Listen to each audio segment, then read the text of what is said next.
ఎలా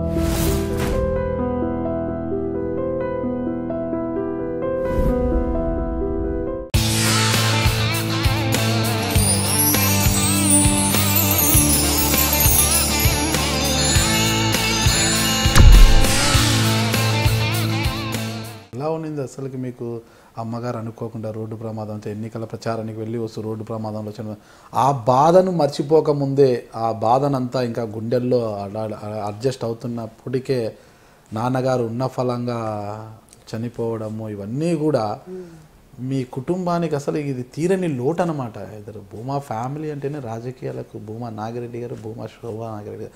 శోభా నాగిరెడ్డి గారితోనే సగం అయిపోయింది అనుకున్నారు అంత. ఎందుకంటే ఆ వాక్చాతుర్యము, ఇది కానీ ఆ రాజకీయ ఎత్తుడు కానీ ఆ ఎన్నికల అడ్మినిస్ట్రేషన్ కానీ తనకు తెలిసినంతగా ఎవరికి తెలియదంట. ఇద్దరు కూడా వెళ్ళిపోయారు చిన్న వయసు మీద. అంతా కూడా మీ ఆలనా పాలన చూసేవారు కూడా. ఇప్పుడు మీదే చిన్న వయసు ఉంటే మీ తర్వాత తమ్ముడు చెల్లి ఇంతటి బరువు బాధ్యతలు మీరు మోయాల్సి వచ్చింది. ఈ బాధ అంతా మీకు ఎలా అనిపిస్తుంది ప్రస్తుతం? మదర్ చనిపోయినప్పుడు అసలు మేము ఆ పరిస్థితి నిజంగా శత్రువు కూడా రాకూడదని అనుకున్నాము.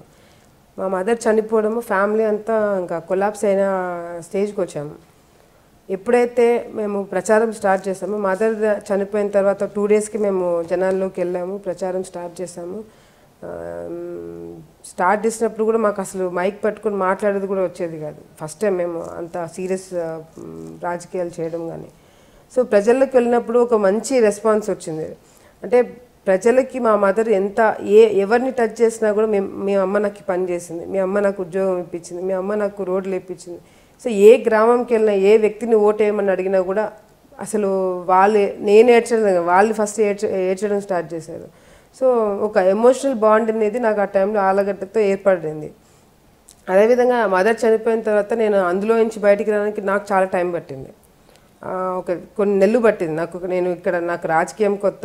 అసలు ఎవరు ఏంటనేది నాకు లీడర్లు ఇక్కడ తెలియదు. అసలు గ్రామాలు ఎన్ని ఉన్నాయి, వాళ్ళ పేర్లు ఎందుకు, గ్రామాల పేర్లు కూడా నాకు తెలియదు. సో అటువంటి పరిస్థితుల్లో నేను ఆలగడ్డ ఎమ్మెల్యేకి రావడం జరిగింది. కానీ వచ్చిన తర్వాత నాకు తల్లి తండ్రి గురువు దైవం అంతా మా నాన్న అయినాడు. మా నాన్నతోనే నేను రాజకీయం నాకు చేయబట్టుకొని నాకు రాజకీయం నేర్పించింది మా నాన్న.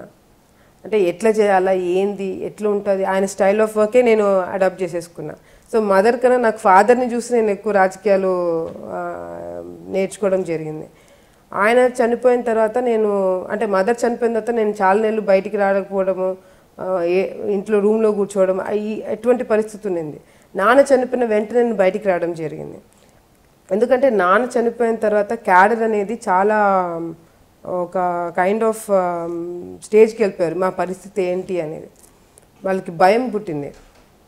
సో ఎప్పుడైతే నేను అసెంబ్లీకి వెళ్ళి మాట్లాడి లీడర్షిప్ ఇంకా ఉంటుంది, మీకు క్యాడర్ భయపడాల్సిన అవసరం లేదు, నేను స్ట్రాంగ్గా ఉన్నాను, నా వెంట మీరు ఉండండి, మా కుటుంబం ఉంటుంది అనే ఒక భరోసా ఇవ్వడంతో క్యాడర్ కూడా ఇంతవరకు ఏ ఒక్కరు కూడా డిస్టర్బ్ కాకుండా ఇంకా స్ట్రాంగ్గా తయారయ్యారు.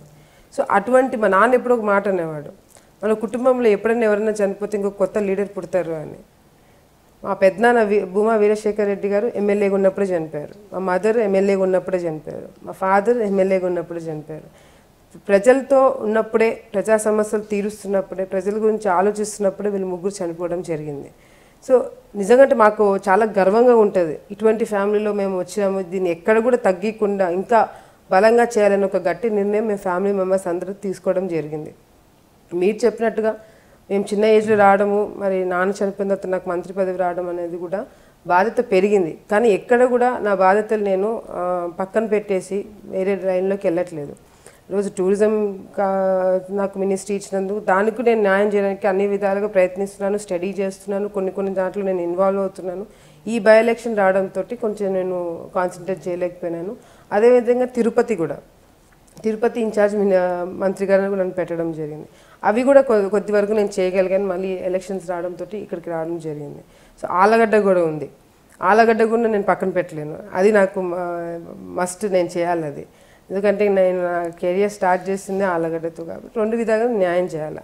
ఈరోజు మేము రాజకీయ అనుభవం ఉందా లేదా అనేది పక్కన పెడితే ప్రజలకి మంచి చేయాలనే ఒకే ఒక రీజన్తో నేను రాజకీయాలకి రావడం జరిగింది, దాని మీద కాన్సన్ట్రేట్ చేయడం జరుగుతుంది.